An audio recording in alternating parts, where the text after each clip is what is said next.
Everyone, റോഹാക് truck and ട്രാവലിന്റെ പുതിയൊരു വീഡിയോയിലേക്ക് എല്ലാവർക്കും സ്വാഗതം. പറമ്പിക്കുളത്തെ ഒരു സഫാരി വീഡിയോ ആണ് ഇന്നത്തേത്. നമ്മുടെ ഒപ്പം മിക്ക ട്രക്കിങ്ങിലും വരാനുള്ള ശരത്തും നിതിനുമാണ് ഇന്ന് ഈ സഫാരിയിലും കൂടെയുള്ളത്. ആനപ്പാടിയിൽ വന്ന് ടിക്കറ്റ് എടുത്ത് നമ്മുടെ വണ്ടിയിൽ തന്നെയാണ് ഈ സഫാരി ചെയ്യുന്നത്. ഇന്ന് നമ്മൾ പറമ്പിക്കുളത്ത് സ്റ്റേ ചെയ്യുന്നുണ്ട്. അതിനു മുമ്പായിട്ട് ഒരു സഫാരി പോകാമെന്ന് തീരുമാനിച്ചു. ആനപ്പാടിയിൽ നിന്ന് ഒരു ഗൈഡിനെയും കൂട്ടി നമ്മൾ സഫാരി സ്റ്റാർട്ട് ചെയ്തു.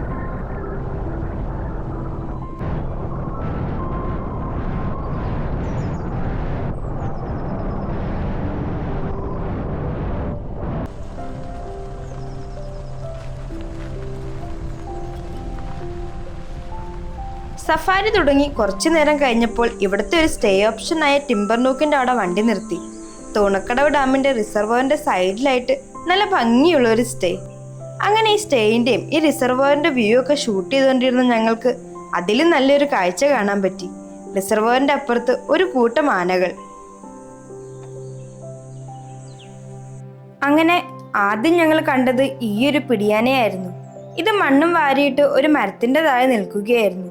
അതിന്റെ ബാക്കിലായിട്ട് വേറെയും ആനകളുണ്ട്, പക്ഷെ ക്ലിയർ ആയിരുന്നില്ല. ഞങ്ങൾ അവിടെ കുറച്ചു നേരം വെയിറ്റ് ചെയ്തപ്പോഴാണ് അവർ പുറത്തേക്ക് വന്നത്. ഒരു കൊമ്പനും കുട്ടിക്കൊമ്പനും പിന്നീട് ഒരു പിടിയാനയും. മൊത്തം 4 ആനകളുണ്ട് ഈ ഹേർഡിൽ. ഇത് ടിംബർനൂക്ക് എന്ന ഒരു സ്റ്റേ ഓപ്ഷന്റെ അവിടെ നിന്നാണ് ഞങ്ങൾ ഷൂട്ട് ചെയ്തിരുന്നത്. ഞങ്ങൾ ഇതിന്റെ ആംബിയൻസ് ഒക്കെ ഷൂട്ട് ചെയ്തുകൊണ്ടിരുന്നപ്പോൾ അവിടെ മീൻ പിടിക്കാൻ വന്ന ഒരാളാണ് പറഞ്ഞത് തലേ ദിവസം രാത്രി 4 ആനകളുടെ കൂട്ടം ഇത് നീന്തി ക്രോസ് ചെയ്ത് അപ്പുറത്തേക്ക് പോയിട്ടുണ്ടെന്ന്. അങ്ങനെ ഞങ്ങൾ നോക്കിയപ്പോഴാണ് ഇവയെ കണ്ടത്. ഇവര് റിസർവോയറിന്റെ സൈഡിലേക്ക് വരുമെന്നുള്ള രീതിക്ക് ഞങ്ങൾ അവിടെ മാറി നിന്നു. കാരണം നല്ല വെയിലുള്ള സമയമായതുകൊണ്ട് വെള്ളം കുടിക്കാൻ വരുമെന്ന് ഏകദേശം ഉറപ്പുണ്ടായിരുന്നു. ഇന്ന് നമ്മൾ ഇവിടെ സ്റ്റേ ചെയ്യുന്നത് കൊണ്ട് നമ്മുടെ കയ്യിൽ അത്യാവശ്യം ടൈമുണ്ട്. അതുകൊണ്ട് നല്ല രീതിക്ക് നിന്ന് കണ്ട് ഇവരെ ഷൂട്ട് ചെയ്യാൻ പറ്റി. ഒരുപക്ഷെ സഫാരി മാത്രം എടുത്താണ് നമ്മൾ ഇങ്ങോട്ട് വന്നിരുന്നെങ്കിൽ നമുക്കിവിടെ അത്ര നേരം സ്പെൻഡ് ചെയ്യാൻ സാധിക്കില്ലായിരുന്നു. യൂഷ്വലി നമ്മളൊരു എലിഫന്റ് ഹേർഡിനെ ശ്രദ്ധിച്ചാൽ അതിൽ കുട്ടിക്കൊമ്പന്മാരുണ്ടെങ്കിൽ അവർ വളരെ കുസൃതിയായിരിക്കും. ഈ കുട്ടിക്കൊമ്പന്മാരുടെ കുസൃതി നിറഞ്ഞ ബിഹേവിയർ ഗ്രൂപ്പിലെ മുതിർന്ന പിടിയാനകളാണ് കറക്റ്റ് ചെയ്യാൻ ശ്രമിക്കാറുള്ളത്. ഞാൻ അധികവും പിടിയാനകളെയാണ് ഇങ്ങനെ കറക്ഷൻ ചെയ്യുന്നത് കണ്ടിട്ടുള്ളത്. ചിലപ്പോൾ തുമ്പിക്കൈ കൊണ്ടോ അല്ലെങ്കിൽ വാലുകൊണ്ടോ ഒക്കെ ഒന്ന് തട്ടിയോ അല്ലെങ്കിൽ എന്തെങ്കിലും സൗണ്ട് ഉണ്ടാക്കിയൊക്കെ കുട്ടിക്കൊമ്പന്മാരെ മാറ്റിവിടാറുണ്ട്. സാധാരണ നമുക്ക് കൊമ്പനും കുട്ടിക്കൊമ്പന്മാരുമായിട്ടുള്ള ഇങ്ങനത്തെ ബിഹേവിയർ അധികം കാണാൻ സാധിക്കാറില്ല. ശരിക്കും നമുക്ക് അവരുടെ ഇടയിൽ എന്താണ് നടക്കുന്നതെന്ന് കറക്റ്റായിട്ട് പറയാൻ പറ്റില്ല. ജസ്റ്റ് അസ്യൂം ചെയ്യാനേ പറ്റുകയുള്ളൂ. ആ കുട്ടിക്കൊമ്പനാണെങ്കിൽ അവിടെ എന്തോ ഇഷ്ടമില്ലാത്ത രീതിക്കാണ് നിൽക്കുന്നത്. ഒരുപക്ഷെ വെള്ളത്തിലേക്ക് ഇറങ്ങാനുള്ള മടിയായിരിക്കും.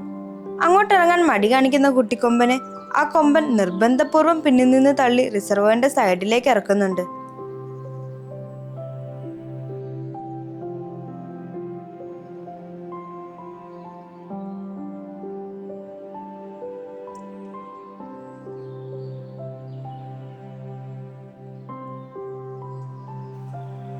ആ 2 കൊമ്പന്മാരും റിസർവോയറിന്റെ സൈഡ് നിൽക്കുന്നത് കാണാൻ നല്ല ഭംഗിയുണ്ട്. ഇന്ന് നമ്മുടെ ഒപ്പം ഗൈഡായിട്ടുള്ളത് ശ്രീനിദാസൻ ചേട്ടനാണ്.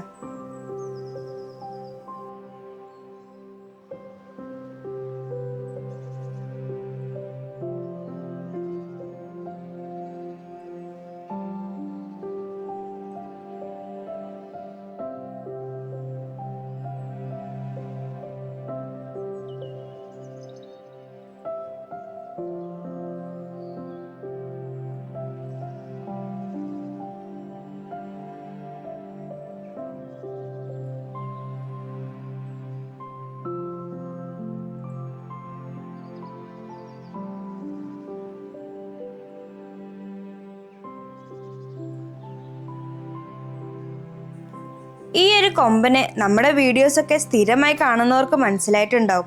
നമ്മുടെ മിക്ക പറമ്പിക്കുളത്തെ വീഡിയോയിലും ഇവനുണ്ട്. തൊട്ടു മുന്നത്തെ പറമ്പിക്കുളത്തെ വീഡിയോയിൽ ഒരു ചെറിയ കുട്ടിയാന ഈ കൊമ്പനെ വിരട്ടി ഓടിക്കുന്ന ഒരു വിഷ്വലുണ്ട്.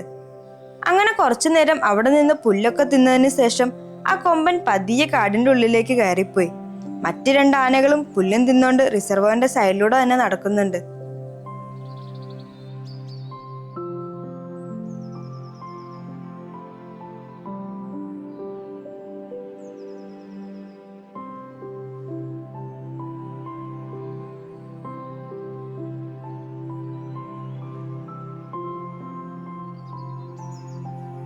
നിങ്ങൾ സഫാരിയിലാണെങ്കിലും ട്രെക്കിങ്ങിലായാലും നിശബ്ദത പാലിക്കാൻ ശ്രമിക്കണം.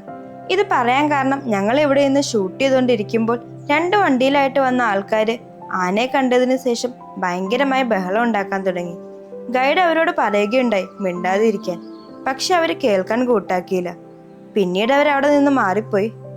ഇങ്ങനെ കാടിൻ്റെ ഉള്ളിലെ സഫാരിയിൽ നിങ്ങൾ സൗണ്ട് ഉണ്ടാക്കുകയോ അല്ലെങ്കിൽ വലിയ ശബ്ദത്തിൽ പാട്ട് കേൾക്കുകയോ ഒന്നും ചെയ്യരുത്.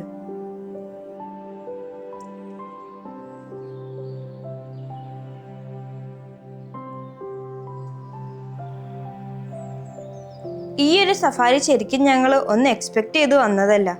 ഇന്നിവിടെ സ്റ്റേ ചെയ്ത് നാളെ ഏർലി മോർണിംഗ് ട്രെക്ക് ചെയ്ത് അതിൻ്റെ വിഷ്വൽ എടുക്കാനാണ് ഞങ്ങൾ തീരുമാനിച്ചിരുന്നത്. പറമ്പിക്കുളം ടൈഗർ റിസർവിൽ ഞങ്ങൾ പ്രതീക്ഷിക്കുന്ന സൈറ്റിങ്ങുകളെക്കാൾ കൂടുതലാണ് കിട്ടുന്നത്.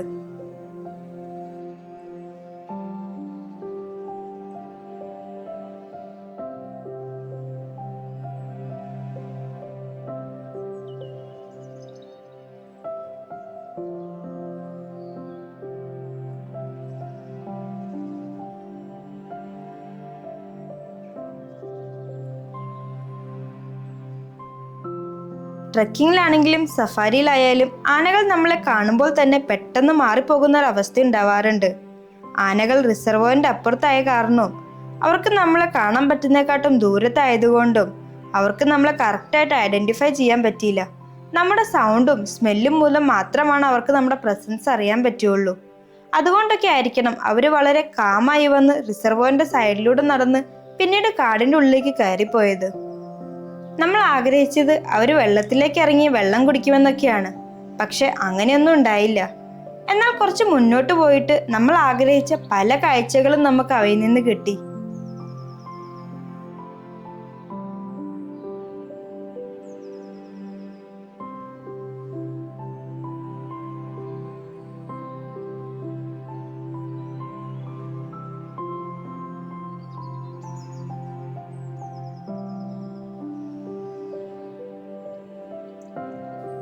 കുറച്ച് അപ്പുറത്തേക്ക് മാറി വീണ്ടും അവര് റിസർവോയറിന്റെ സൈഡിലേക്ക് വരാൻ തുടങ്ങി. ആ കുട്ടിക്കൊമ്പൻ മെല്ലെ വെള്ളത്തിന്റെ അടുത്തേക്ക് വരുന്നുണ്ട്. അവിടെ എത്തിയതിനു ശേഷം തുമ്പിക്കൈ വെള്ളത്തിലിട്ട് അത് വെള്ളം കുടിക്കുകയാണ്.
നാല് ആനകളും പുല്ലും തിന്നുകൊണ്ട് ആ കാണുന്ന വലിയ മുളങ്കൂട്ടത്തിന്റെ പിന്നിലേക്ക് പോയി. പിന്നീട് ഏകദേശം ഒരു 5 മിനിറ്റോളം അവരെ കണ്ടില്ല. കുറച്ചു കഴിഞ്ഞ് വെള്ളത്തിൽ ഒരു അനക്കം കണ്ടു നോക്കുമ്പോഴാണ് ഇവരെ കണ്ടത്. 4 ആനകളും വെള്ളത്തിലേക്ക് ഇറങ്ങിയിട്ടുണ്ട്. പക്ഷെ കൊമ്പന്റെ ഈ ഒരു ഭാഗം മാത്രമാണ് നമുക്ക് കാണാൻ കഴിഞ്ഞത്. ആ കൊമ്പൻ വെള്ളത്തിൽ കടന്ന് ആകെ മറിയുകയാണ്. ചില സമയങ്ങളിൽ അതിന്റെ കാല് വരെ മുകളിലേക്ക് കാണാൻ സാധിക്കുമായിരുന്നു. അത് വളരെ എൻജോയ് ചെയ്താണ് വെള്ളത്തിൽ കിടക്കുന്നതെന്ന് തോന്നി. ആനകൾക്ക് പൊതുവെ വെള്ളത്തിൽ ഇറങ്ങി കടക്കാനും കുളിക്കാനും ഒക്കെ വളരെ ഇഷ്ടമാണ്. അത് ചൂടുള്ള സമയമാണെങ്കിൽ പറയന്നെ വേണ്ട. ഇങ്ങനെ വെള്ളത്തിലുള്ള സമയം ആനകൾ സോഷ്യലൈസ് ചെയ്യാനും ശരീരത്തെ ചൂട് മാറ്റാനും ഒക്കെ ഉപയോഗിക്കാറുണ്ട്.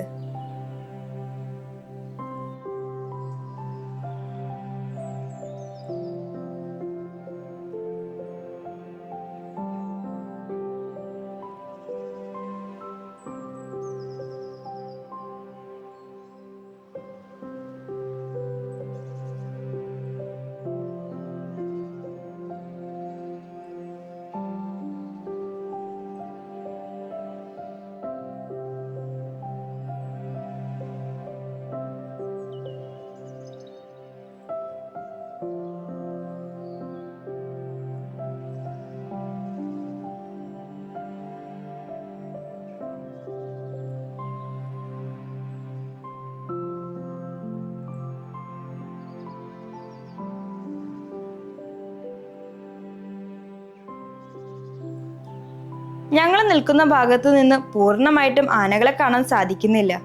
ഞങ്ങൾ നിൽക്കുന്ന ഭാഗത്തു നിന്ന് കുറച്ച് അപ്പുറത്തേക്ക് മാറി നോക്കിയപ്പോഴും ഇതുതന്നെയാണ് അവസ്ഥ. വലിയ വ്യത്യാസമൊന്നും കണ്ടില്ല. പെട്ടെന്നാണ് ആനകൾ നീന്താൻ തുടങ്ങിയത്.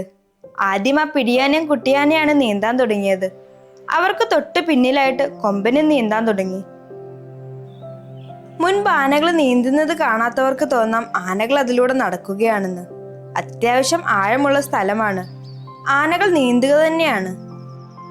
ആനകൾ ഇങ്ങനെ മുങ്ങിയും പൊങ്ങിയാണ് പോകുന്നത്. ചില സമയങ്ങളിൽ അതിനെ തീരെ കാണാനില്ല. അതിന്റെ തുമ്പിക്കൈന്റെ അറ്റം മാത്രമാണ് നമുക്ക് വെള്ളത്തിന്റെ പുറത്തേക്ക് കാണാൻ സാധിക്കുന്നത്. ആനകൾ അങ്ങനെ വലിയ വേഗത്തിലൊന്നും അല്ല നീന്തി പോകുന്നത്. എലിഫന്റ്സ് നാച്ചുറൽ സ്വിമ്മേഴ്സ് ആണ്.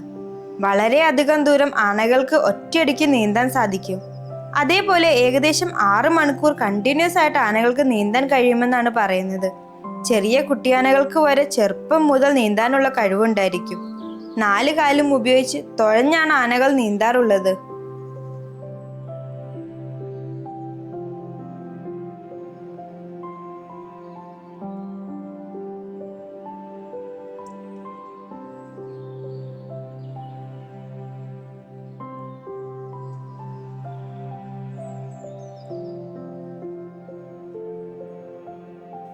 ഇങ്ങനെ വളരെ ദൂരെ നീന്തുന്ന സമയത്ത് ആനകൾക്ക് റെസ്റ്റ് ചെയ്യാൻ പറ്റും.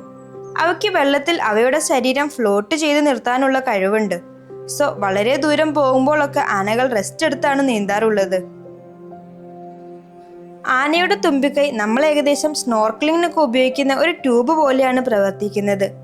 തുമ്പിക്കൈ പുറത്തേക്കിട്ട് അതിലൂടെ ബ്രീത്ത് ചെയ്താണ് ആനകൾ മുന്നോട്ട് നീങ്ങുന്നത്. ചില സമയങ്ങളിൽ നമുക്ക് തുമ്പിക്കൈ മാത്രമാണ് വെള്ളത്തിന് പുറത്ത് കാണാൻ സാധിക്കുക. ആ പിടിയാനയും കുട്ടിയാനയും ഏകദേശം റിസർവോയർ നീന്തി അപ്പുറത്ത് എത്താറായി. ഇതുവരെ കൂടെ ഉണ്ടായിരുന്ന കൊമ്പൻ എന്തോ ലക്ഷ്യം വെച്ച് വലതുവശത്തേക്ക് നീന്തി തുടങ്ങി. കുറച്ച് ബാക്കിലായിട്ട് മറ്റൊരു പിടിയാനയും നീന്തി വരുന്നുണ്ട്. അവിടെ എത്തിയ 2 ആനകളും ഈ പിടിയാനെ വെയിറ്റ് ചെയ്ത് നിൽക്കുന്നുണ്ട്.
മറ്റ് 3 ആനകളും വെള്ളത്തിൽ നിന്ന് മുളയൊക്കെ തിന്നതിന് ശേഷം കാടിനുള്ളിലേക്ക് നമുക്ക് കാണാൻ പറ്റാത്ത ദൂരത്തേക്ക് മാറിപ്പോയി.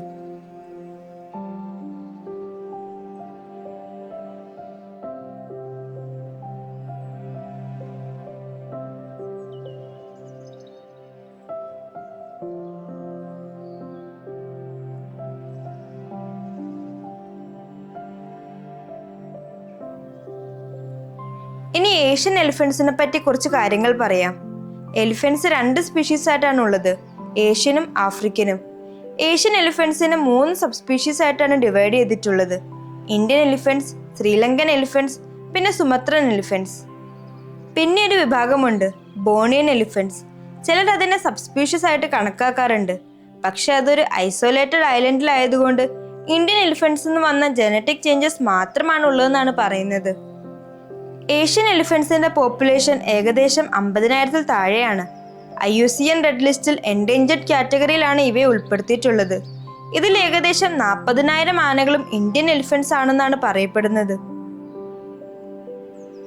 ഏഷ്യൻ എലിഫന്റ് ഏകദേശം ഒരു 19 മണിക്കൂർ ഭക്ഷണം കഴിക്കാനാണ് ചെലവാക്കുന്നത്. ഇവയ്ക്ക് ഒരു ദിവസം 150 കിലോ ഭക്ഷണവും 200 ലിറ്റർ വെള്ളവും വേണം. അതിനിവര് ഒരു ദിവസം ഏകദേശം 20 കിലോമീറ്ററോളം നടക്കാറുണ്ട്.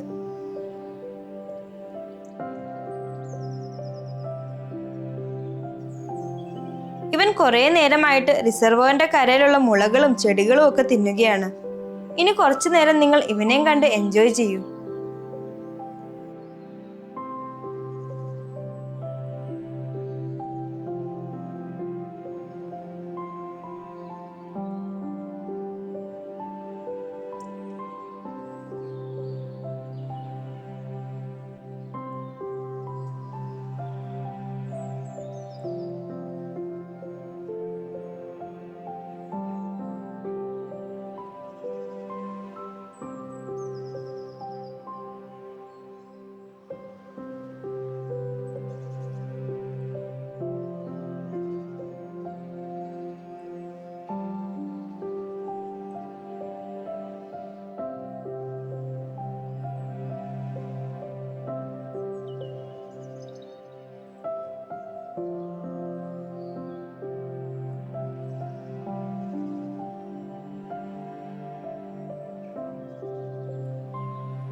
ഈയൊരു കൊമ്പൻ അത്യാവശ്യം നേരം ഇവിടെ ശാന്തനായി നിന്ന് ഇതൊക്കെ തിന്നുകയായിരുന്നു. അതുകൊണ്ട് ഇവന്റെ ഒരുപാട് വീഡിയോസ് കിട്ടി. മുഴുവനും ഒന്നും ഇതിൽ ഉൾപ്പെടുത്താൻ പറ്റിയില്ല. ഞങ്ങളും ഇവിടെ അത്യാവശ്യം ടൈം സ്പെൻഡ് ചെയ്തു. വീണ് കിടക്കുന്ന മുളയും റിസർവോറിന്റെ സൈഡിലുള്ള ചെടികളും ഒന്നും അതിന് കരയിൽ നിന്ന് തിന്നാൻ പറ്റില്ല. അതുകൊണ്ട് വെള്ളത്തിൽ ഇറങ്ങി നിന്നാണ് അവൻ കഴിക്കുന്നത്. ആനകൾക്ക് മുളയേരി ഭയങ്കര ഇഷ്ടമാണ്. നമ്മുടെ ഒരുപാട് വീഡിയോസിലും ആനകൾ നിന്ന് മുളയേരി തിന്നുന്നതിന്റെ വിഷ്വൽസ് ഉണ്ട്. അതിന്റെ തുമ്പിക്കൈ എത്തുന്ന സ്ഥലത്തു നിന്നൊക്കെ അത് എടുത്ത് തിന്നുന്നുണ്ട്. വെള്ളത്തിൽ ഇറങ്ങി നിന്നിങ്ങനെ ചെയ്യുന്നത് കാണാൻ തന്നെ ഒരു രസമുണ്ട്.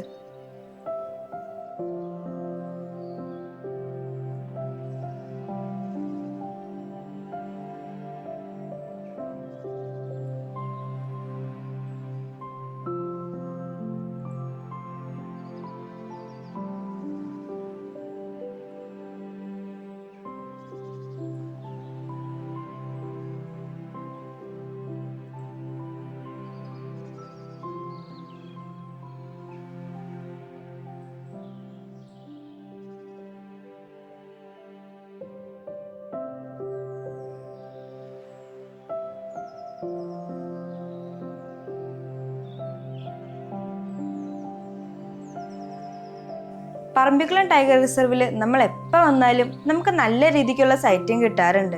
സഫാരിയിലാണെങ്കിലും ട്രെക്കിങ്ങിലാണെങ്കിലും ശരി. ഈ ഒരു സഫാരി നമുക്ക് നമ്മുടെ സ്വന്തം വണ്ടിയിലോ അല്ലെങ്കിൽ ഇവിടെ അവൈലബിൾ ആയിട്ടുള്ള ബസ്സിലോ ചെയ്യാവുന്നതാണ്. ഈ ഒരു സഫാരിയിൽ നമുക്ക് പറമ്പിക്കുളത്തെ ഏറ്റവും ഫേമസ് ആയ കന്നിമല ടീക്കും ഇവിടുത്തെ 2 ഡാമും 2 വ്യൂ പോയിന്റും പിന്നെ പറമ്പിക്കുളത്തുള്ള ട്രൈബൽ മ്യൂസിയം ഒക്കെ കാണാം. ഇപ്പൊ വെക്കേഷൻ ടൈം ആയതുകൊണ്ട് കുട്ടികളായിട്ട് വന്ന് അവര് കാട് കാണിക്കാനും കാട്ടിൽ മൃഗങ്ങളെ കാണിക്കാനും ഒക്കെ നല്ലൊരു ഓപ്ഷനാണിത്. മൃഗങ്ങളെ കാണുമെന്ന് നമുക്ക് ഉറപ്പൊന്നും പറയാൻ പറ്റില്ല. എന്നാലും പറമ്പിക്കുളം ടൈഗർ റിസർവിലെ ഈ ഒരു സഫാരി നല്ലൊരു എക്സ്പീരിയൻസ് തന്നെ ആയിരിക്കും. പറമ്പിക്കുളത്ത് ട്രക്കിങ്ങും സഫാരിയും അല്ലാതെ പറമ്പിക്കുളം ഡാമിന്റെ റിസർവോയറിൽ നമുക്ക് ബാംബു റാഫ്റ്റിംഗ് ചെയ്യാം. ഞങ്ങൾ ഒരിക്കൽ ഫാമിലിയായി വന്ന് ചെയ്തിട്ടുണ്ട്. ഒരു രക്ഷയില്ലാത്ത വ്യൂവും ഒരു അടിപൊളി എക്സ്പീരിയൻസും ആയിരുന്നു. നിങ്ങൾ പറമ്പിക്കുളം വരുന്നുണ്ടെങ്കിൽ തീർച്ചയായും ചെയ്യേണ്ട ഒരു ആക്ടിവിറ്റിയാണ്. 4 പേർക്ക് 500 രൂപയാണ് ചാർജ് വരുന്നത്.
അങ്ങനെ അവൻ വെള്ളത്തിൽ നിന്ന് കയറി കാടിനുള്ളിലേക്ക് പോയി. ഞങ്ങളും ബാക്കി സഫാരി തുടർന്നു. ഞാൻ പ്രതീക്ഷിച്ച കാഴ്ചകളൊക്കെ കിട്ടിയത് കൊണ്ട് ഞാൻ വളരെ ഹാപ്പിയാണ്. എന്തായാലും നമ്മുടെ ഇന്നത്തെ ഈ സഫാരി ഒരു ഗംഭീര എക്സ്പീരിയൻസ് തന്നെ. അപ്പോൾ ഇന്നത്തെ ഈ വീഡിയോ ഇവിടെ അവസാനിക്കുകയാണ്. വീഡിയോ ഇഷ്ടപ്പെട്ടാൽ ലൈക്ക് ചെയ്യുക, ചാനൽ സബ്സ്ക്രൈബ് ചെയ്യുക, അഭിപ്രായങ്ങളൊക്കെ കമൻറ്റ് ചെയ്യുക. കറണ്ട് അപ്ഡേറ്റ്സിനായിട്ട് ഞങ്ങളുടെ ഇൻസ്റ്റാഗ്രാം ID കൂടി ഒന്ന് ഫോളോ ചെയ്യുക. ലിങ്ക് ഡിസ്ക്രിപ്ഷനിൽ കൊടുക്കുന്നുണ്ട്. പുതിയൊരു വീഡിയോയുമായി വീണ്ടും കാണാം. Thanks for watching.